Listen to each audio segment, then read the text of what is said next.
Hello students, this is Disha Shah and welcome to my YouTube channel. As you all know that I teach quantitative aptitude and logical reasoning for all those students who are preparing for the competitive exam.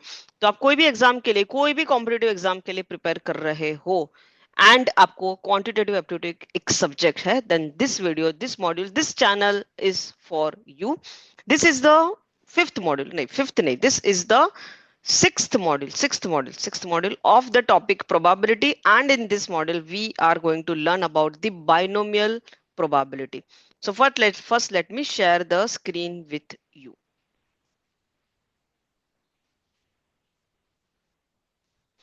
Okay. Class 6 of probability. पहले के सारे classes में हमने क्या किया था ये आप चेकआउट करिए. After that only you please go through this video. In this module, we are going to learn about the binomial probability. Okay, so let's start with the today's topic.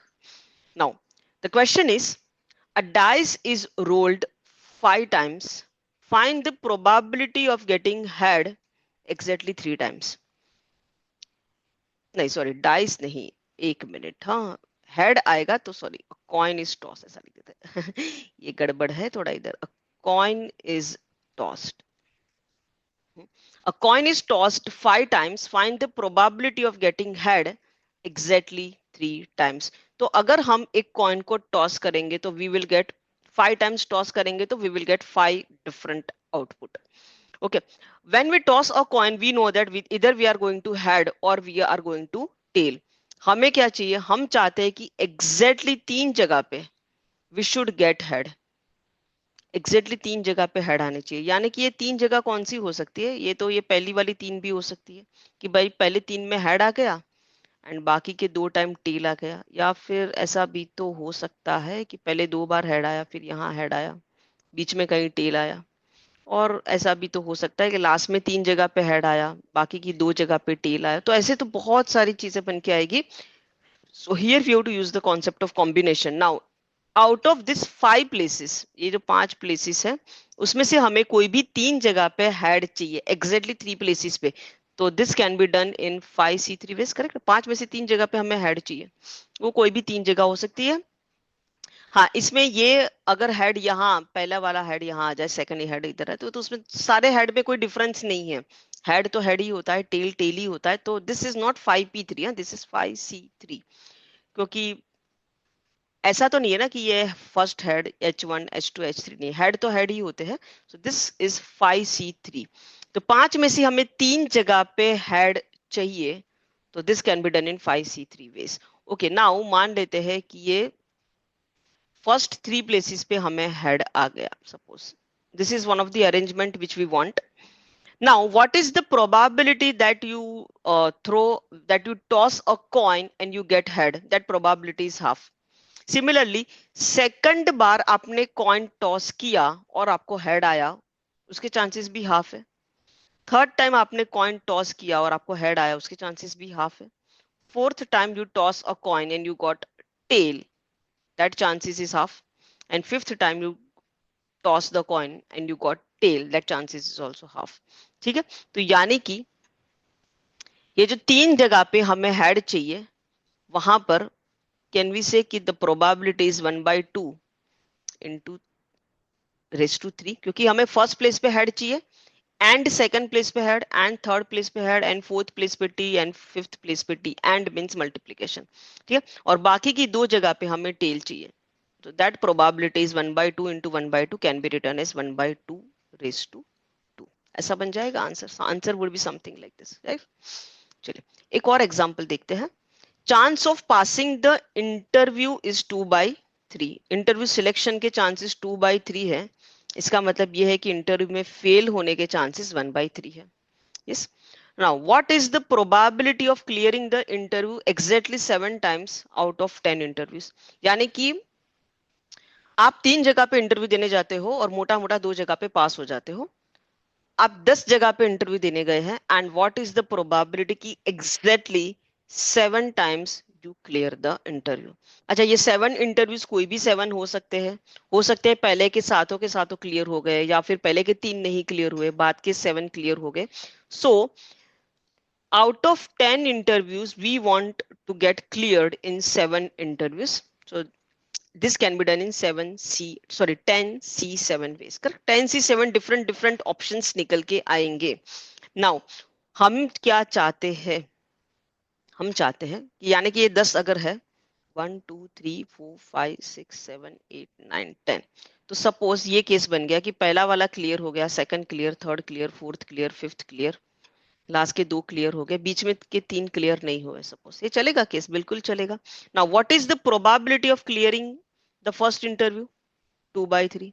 Probability of clearing the second interview, once again 2/3. Probability of clearing the third interview.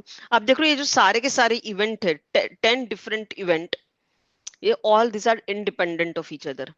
आपने अगले वाले interview में क्या perform किया है उससे कोई फर्क नहीं पड़ता कि ये वाला इंटरव्यू का रिजल्ट क्या होगा. Result is same, 2/3. So here it is 2/3. Probability of failing the interview is 1/3. This is also 1/3. This is also 1/3. And वाले 2 are 2/3 once again. Yes or no? हम चाहते हैं कि exactly यही situation बने. So it would be and something like this. तो इसका answer क्या हो जाएगा? See, 2/3 is the chance of clearing the interview and we want exactly 7 place पे interview हो जाए clear और बाकी का 1/3 पे clear ना हो.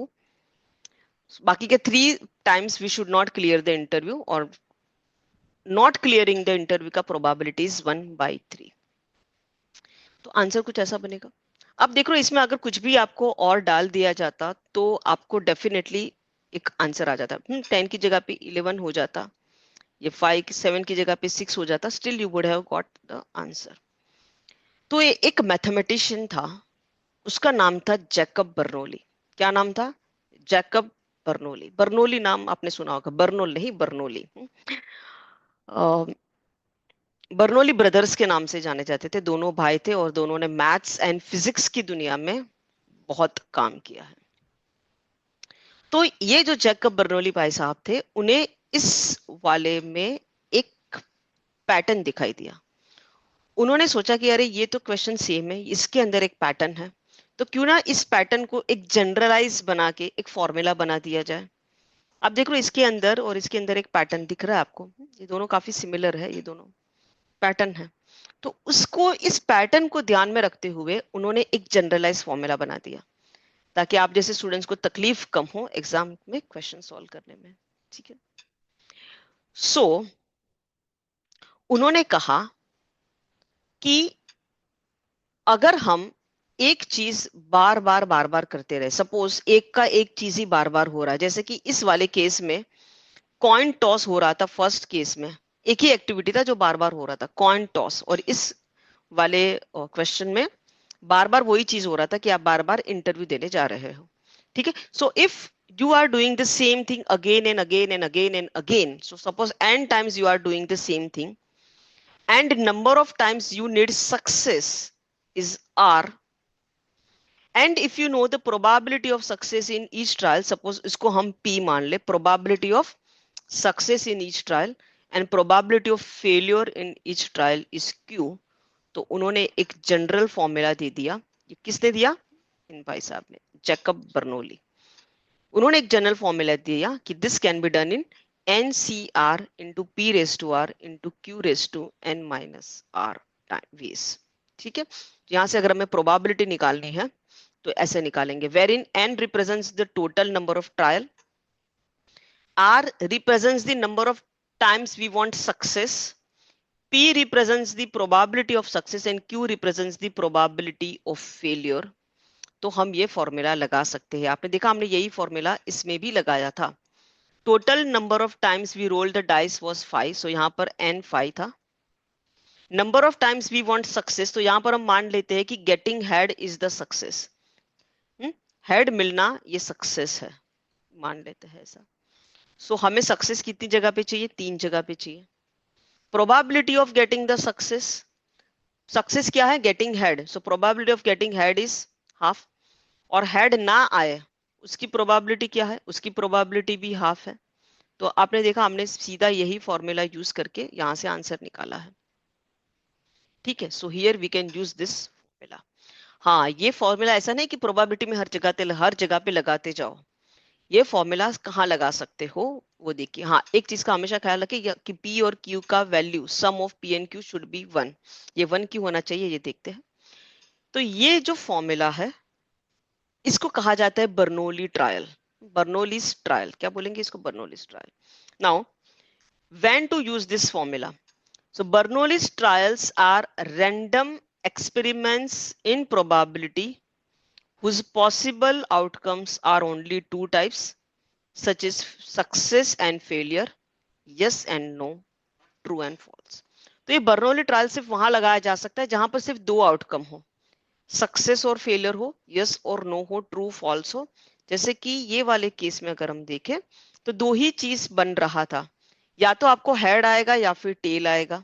और इस वाले केस में या तो आप इंटरव्यू क्लियर करोगे या फिर इंटरव्यू क्लियर नहीं करोगे। तो दो ही आउटकम थे ना, इसीलिए बर्नौली ट्रायल यहाँ लगाया जा सकता है। For Bernoulli trial, the probability of each outcome remains the same with each trial. That is, each outcome is independent of the other. Once again, for an example, when we toss the coin, probability of getting head always remains half, probability of getting tail always remains half. चाहे आप इस coin को एक बार toss करो या फिर 10 लाख बार toss करो, उससे कोई प्रोबेबिलिटी में फर्क नहीं पड़ेगा। तो अगर आप कॉइन को टॉस कर रहे हो एंड आपको पहले 100 टाइम्स मान लो टेल आ गया, टेल ही आ रहा है, हेड आ ही नहीं रहा है, टेल ही आ रहा है, तो कॉइन ये नहीं सोचेगा कि अभी तक टेल आ रहा था तो मुझे अभी हेड ज्यादा लाना है। नहीं, जब आप उसको 101 टाइम टॉस करोगे उस केस में भी probability of getting head half ही होगा। So here all the outcomes are independent of each other. एक ट्रायल दूसरे ट्रायल को अफेक्ट नहीं करता है। The process of performing Bernoulli trial is called as Bernoulli's process. It was named after a Swiss mathematician named Jacob Bernoulli because of his significant contribution in the field of probability. Now, given below is the list of condition for Bernoulli's trial. Bernoulli trial ये जो formula है ये बहुत simple formula है, आराम से लगा दो कि आंसर आ जाएगा विदाउट जाना ज्यादा दिमाग लगाए। But the problem with Bernoulli trial is that कि आपको क्वेश्चन को समझना होगा कि क्या यहाँ पर मैं बर्नौली ट्रायल लगा सकता हूँ। तो Bernoulli formula is very simple, but इसे किस कंडीशन में लगाना है ये सोचना है। तो कौन से कंडीशन में लगा सकते हो? First of all, number of trial should be finite. Infinite number of trials के लिए this formula does not work. Each trial should be independent. The result of each trial should be independent of each other. Each trial should have only two possible outcomes, success and failure, and probability of each outcome should be same in every trial. और success और failure, देखो अगर एक चीज में एक कोई event आप कर रहे हो उसमें दो ही चीज पॉसिबल है, या तो आपको सक्सेस मिलेगा या फेलियर मिलेगा। तो कैन आई से probability of success plus probability of failure ये दोनों मिला के 1 होना चाहिए। जैसे कि अगर आप इंटरव्यू देने जा रहे हो और इंटरव्यू क्लियर होने का प्रोबेबिलिटी 2/3 है, तो इंटरव्यू में रिजेक्ट होने का प्रोबेबिलिटी 1/3 होगा। दोनों को ऐड करोगे तो ये 1 ही बनना चाहिए। So here P plus Q should be equal to 1। ठीक है, तो अगर आपको P दिया है और Q नहीं दिया है तो टेंशन नहीं लेने का, 1 में से P माइनस कर देने का। तो इस फॉर्मूला को आप ऐसे भी लिख सकते हो, NCR P raise to R, Q की जगह पे आप 1 माइनस P माइनस R ऐसे भी लिखा जा सकता है। तो अगर P पता है और Q नहीं पता है तो कोई बात नहीं, निकाला जा सकता है। चले, we'll solve some questions. When 10 fair coins are tossed together, what is the probability of getting exactly 3 head? ये हम क्वेश्चन कर चुके हैं, पहले भी था ये क्वेश्चन। उसमें सिर्फ 5 टाइम्स कॉइन को टॉस किया था और इसमें 10 टाइम्स करना है, no problem. But here we will solve the question with the help of formula.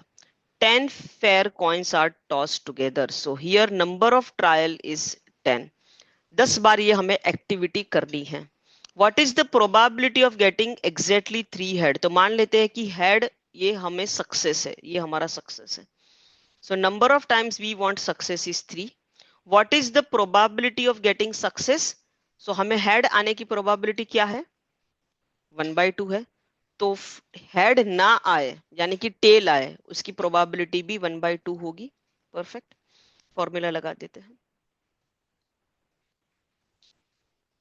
This is the formula. So this is nothing but 10C3 half raised to 3 and half raised to 10 minus 3 is 7. Correct. 10C3 क्या होता है? 10C3 can be written as 10 into 9 into 8 upon 2 into 3. Half raised to 3 half raised to 7 can be written as half raised to 10. ठीक है. चलिए.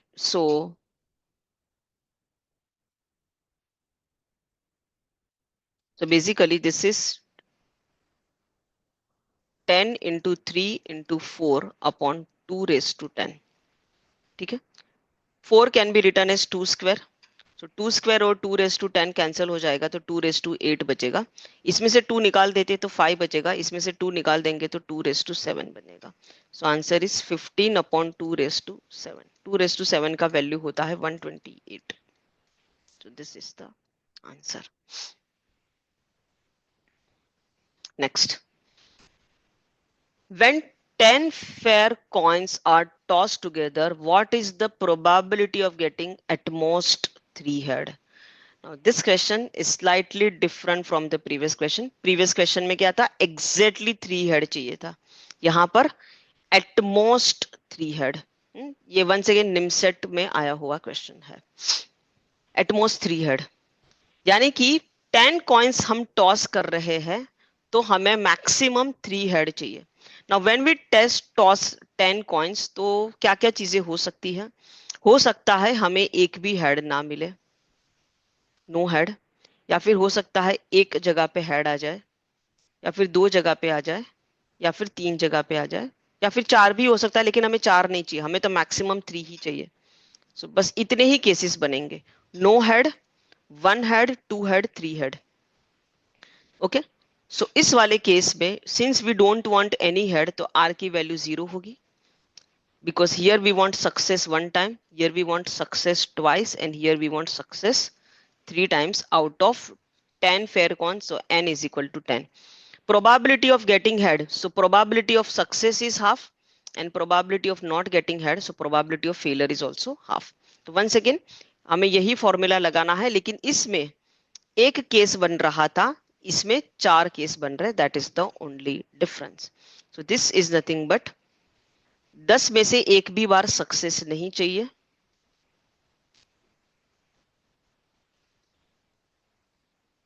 तो failure हमें 10 बार चाहिए, या तो फिर 10 में से एक बार सक्सेस चाहिए. तो this can be done in 10C1 half raised to 1 and half raised to 9. Next case we want success 2 times, so this can be done in 10C2 half raised to 2 and half raised to 8. Next is we want success 3 times, so this is 10C3 half raised to 3 and half raised to 7. Correct. ये सब का में 1/2 raised to 10 is common. Correct. ये सब common है, तो इसको बाहर ले लेते हैं. 1/2 raised to 10, this is common. Next 10C0 का वैल्यू 1, 10C1 is 1. 10C2 क्या होता है? 10C2 is 10 into 9 upon 2, that is equal to 45. And what about 10C3?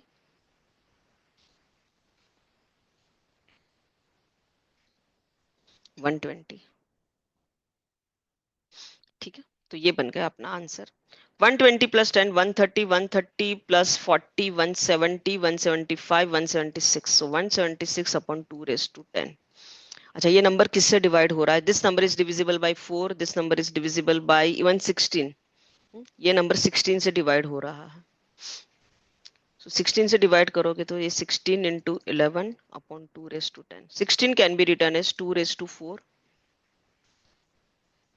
So answer is 11 upon 2 raised to 6. 2 raised to 6 होता है 64. So answer is 11 by 64.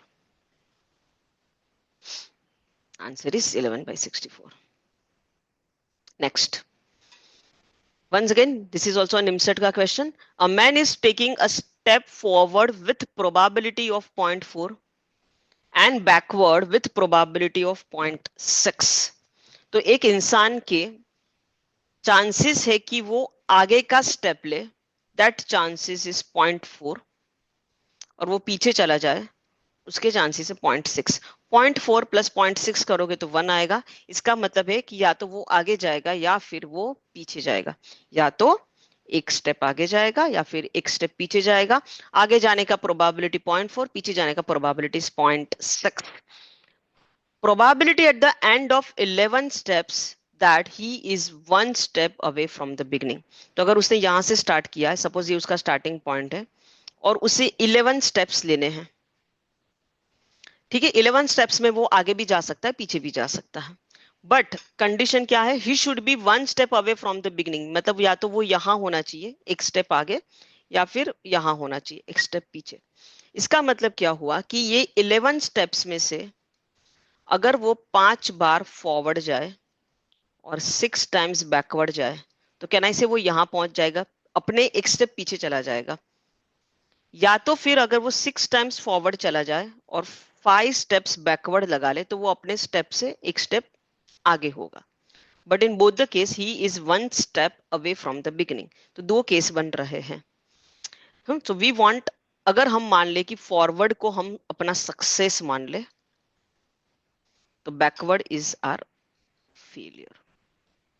ठीक है, so probability 0.4 success का failure है, so this is P, और इसको बोल देंगे हम Q. How many times we have to do this process, so 11 times, so N is 11। ठीक है, फर्स्ट केस में सक्सेस 5 बार चाहिए और सेकंड केस में सक्सेस 6 बार चाहिए। So this can be done 5 step forward and 6 step backward. इसको हम कैसे लिखेंगे, 11C5। आगे जाने की प्रोबेबिलिटी 0.4 है, 5 बार आगे जाना है। पीछे जाने की प्रोबेबिलिटी 0.6 है, 6 बार पीछे जाना है। या तो फिर आप ये कर दो कि 6 times you are going forward which probability is 0.4, और आप 5 बार पीछे चले जाओ। ये भी हो सकता है, दो केसेस बन रहे हैं। एक चीज का ख्याल रखें, 11C5 की वैल्यू 11C6 के बराबर ही होती है। तो 11C5 की वैल्यू निकाल लेते हैं पहले, तो कितना हो जाएगा,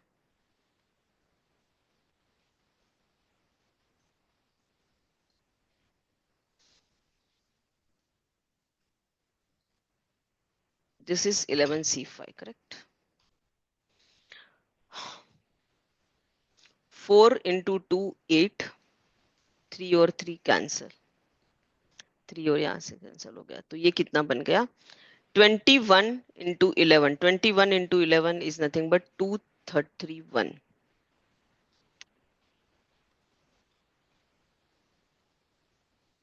अच्छा, ये भी कैंसिल हो रहा है,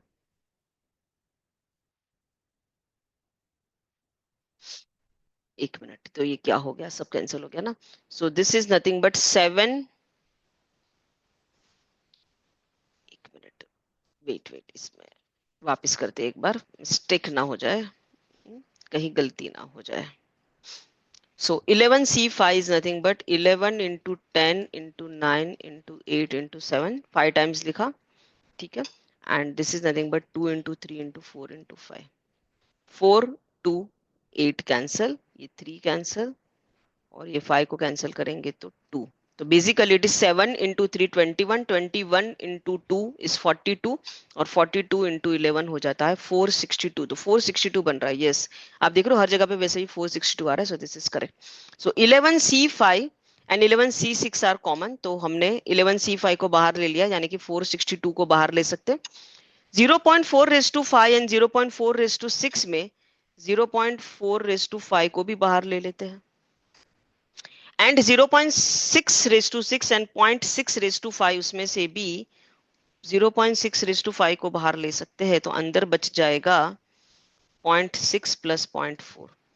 0.6 प्लस 0.4 की वैल्यू होती है 1, तो इसको तो इग्नोर कर दीजिए।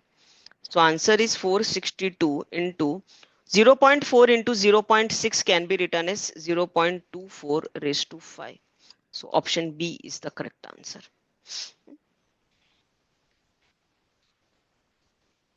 Once again, this is also an exam level question. IIT में आ चुका क्वेश्चन है, निमसेट में आ चुका क्वेश्चन है। चलिए नेक्स्ट, लेट्स अंडरस्टैंड, थोड़ा प्रोबेबिलिटी एंड स्टैटिस्टिक्स को मिक्स करते हैं। सो लेट्स अंडरस्टैंड कि बाइनोमियल डिस्ट्रीब्यूशन में what is mean, variance and standard deviation. Let's understand this. Okay, now let x be a random variable with possible values x1, x2, x3 till xn, occurring with the probabilities of p1, p2, p3 till pn respectively. Now what is random variable here? So a variable which denotes all possible outcomes of a random experiment and it is denoted by x. Okay, मतलब क्या है कि अगर एक example ले तो एक event हम कर रहे हैं, इवेंट ए, और उसके थ्री पॉसिबल आउटकम है. Three possible outcome outcome suppose A आ जाए, ये एक आउटकम है, बी आ जाए, ये एक आउटकम है, और सी आ जाए, ये एक आउटकम है. So three possible outcome. Probability of getting A is suppose 0.1, probability of getting B is suppose 0.2 and probability of getting C is 0.3. तो तीनों की अलग अलग प्रोबेबिलिटी है. तो इसको हम x मानेंगे. This is a random variable x and this is the probability of the random variable x. तो इसको हम बोलेंगे px, यानी कि प्रोबेबिलिटी ऑफ दैट वेरिएबल. हर एक आउटकम का अलग अलग प्रोबेबिलिटी हो सकता है. ठीक है. एग्जाम जैसे कि मान लो कि एक बायस्ड डाइस है. बायस्ड डाइस क्या है? बायस्ड डाइस है. तो डाइस में वी नो कि देयर आर 6 पॉसिबल आउटकम, इधर वी गेट 1 और 2 और 3 और 4 और 5 और 6. सो this is called random variable. But ये एक बायस्ड डाइस है, सो इसमें हर एक की प्रोबेबिलिटी डिफरेंट होगी. Suppose the probability of getting 1 is 1 by 10, probability of getting 2 is suppose 2 by 10, probability of getting 3 is suppose 1.3 by 10. ऐसा सबकी different different probability है. So suppose there are 10 different variables, suppose there are n different variable और हर एक की probability है p1, p2, p3, pn like this. So the mean of this random variable x is denoted by mu. आपको पता है mu, mean को हम ऐसे mu से भी represent करते हैं, और हमने statistics में पढ़ा है कि mean is nothing but basically it is a average, और एवरेज वेटेड एवरेज भी होता है. अगर एक एक इंसान का एवरेज निकाल रहे हो तो ठीक है, लेकिन अगर ग्रुप ऑफ पीपल का एवरेज निकालना है then we have to use the concept of weighted average. तो यहाँ पर भी ऐसे वेटेड एवरेज का concept we need to use. Now इसमें तीन फॉर्मूला है, इस तीनों फॉर्मूला को मारना है रट्टा. मीन अगर आपको निकालना है तो मीन का फॉर्मूला है x into probability of that variable x. ठीक है. Variance is nothing but, variance को हम सिग्मा स्क्वायर से रिप्रेजेंट करते हैं, और अपने स्टैटिस्टिक्स में पढ़ा होगा ऐसे ही कुछ फॉर्मूला होता है x square into P X minus mu square, and standard deviation is nothing but the square root of the variance which is nothing but under root of sigma square. ठीक है. Question करते हैं तो हमें अच्छे से समझ में आएगा. Now suppose the question is like this, that there are 6 items out of which 2 are defective. 4 items are drawn at random. Let x denote the number of defective items. If the sample is drawn without a replacement, then find the probability distribution of x, mean of x and variance of x. ये question करेंगे तो सारी चीजें clear हो जाएगी. ठीक है. तो 6 आइटम में से 2 आर डिफेक्टिव, इट मीन्स कि अदर 4 आर नॉट डिफेक्टिव. 6 में से 4 आइटम निकालने हैं. तो यहां पर x जो है वो क्या डिनोट करता है? डिफेक्टिव आइटम को डिनोट करता है. तो आप सोचो अगर 6 में से आप 4 आइटम निकाल रहे हो तो मैक्सिमम कितने डिफेक्टिव हो सकते हैं? मैक्सिमम 2 डिफेक्टिव हो सकते हैं. करेक्ट ना, क्योंकि 2 ही आइटम में डिफेक्टिव है. तो 6 में से अगर आप 4 आइटम पुल कर रहे हो तो क्या क्या पॉसिबिलिटी हो सकती है? एक तो पॉसिबिलिटी ये हो गई कि आपको एक भी डिफेक्टिव आइटम ना आए, 0, यानी कि चारों के चारों जो आइटम आप निकाल रहे हो वो नॉन डिफेक्टिव हो. पॉसिबल है, बिल्कुल पॉसिबल है, because there are 4 non defective item. या तो ये हो सकता है कि 4 आइटम में से एक डिफेक्टिव आ जाए और 3 नॉन डिफेक्टिव आ जाए, ऐसा हो सकता है. या फिर 4 में से 2 डिफेक्टिव आ जाए, 2 नॉन डिफेक्टिव आ जाए. या फिर 4 में से 3 डिफेक्टिव आ जाए. अरे बाबा ये तो नहीं होगा, क्योंकि आइटम ही 2 ही आइटम डिफेक्टिव है, तो मैक्सिमम 2 तक जा सकते हैं. सो यही केसेस बन रहे that out of this 4 items which we are drawing at random, एक केस ये हो सकता है that we don't get any defective item, we get all non defective item, और we get 1 defective item, 3 non defective, और two defective and non defective respectively. तो ठीक है, तो इसमें रैंडम वेरिएबल क्या क्या हो रहा है, क्योंकि हमने x जो है वो डिफेक्टिव आइटम को माना है, सो इट इज 0 1 2।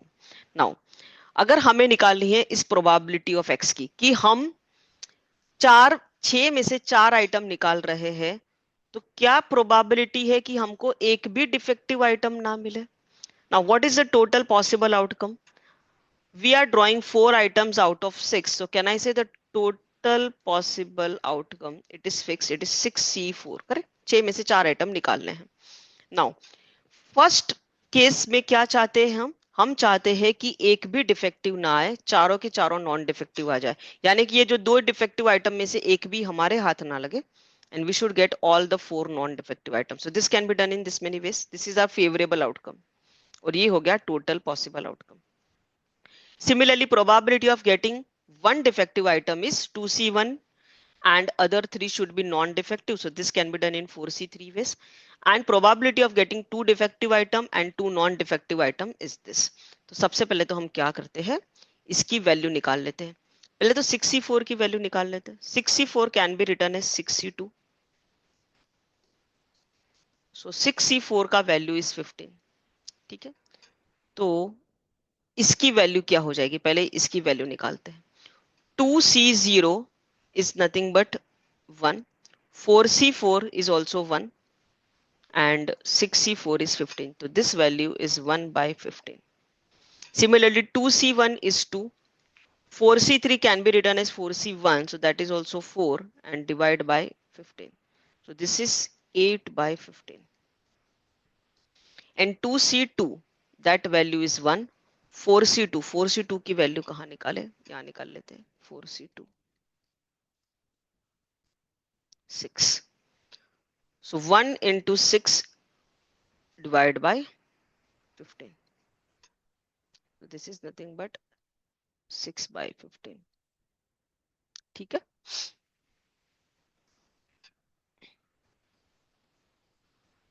चलिए।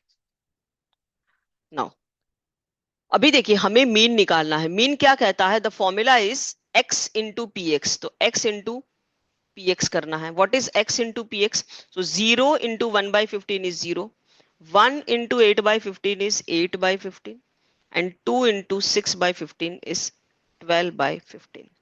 ठीक है, तो मीन निकालने के लिए अगर हम फॉर्मूला देखें तो फॉर्मूला क्या है, x इंटू पी एक्स करना है और उसका सम करना है। So x into P X we have done, अभी इसका सम कर देते हैं। So 8 by 15 plus 12 by 15 is 20 by 15, which is nothing but 4 by 3। तो मीन आ चुका है अपना।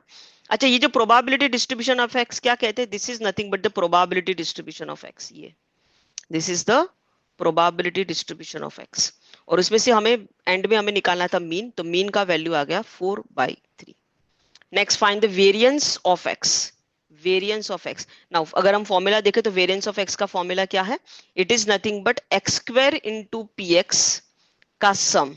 X square into P X करना है, उसका सम करना है, और उसमें से मीन का एवरेज, ये जो मीन आया है एवरेज, उसका स्क्वायर माइनस करना है।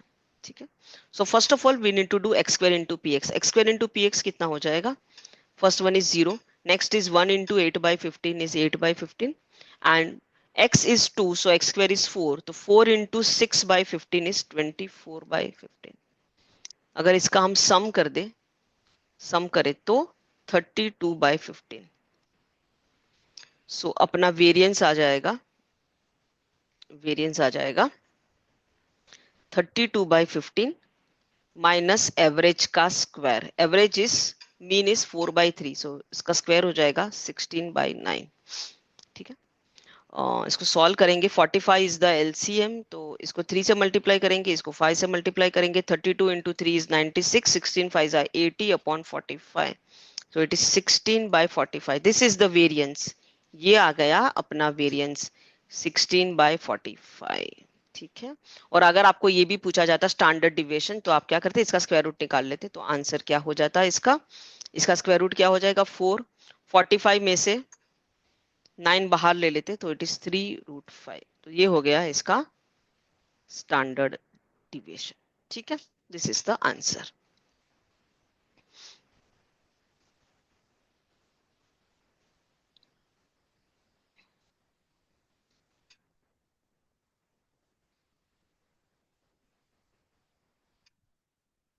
Okay, next.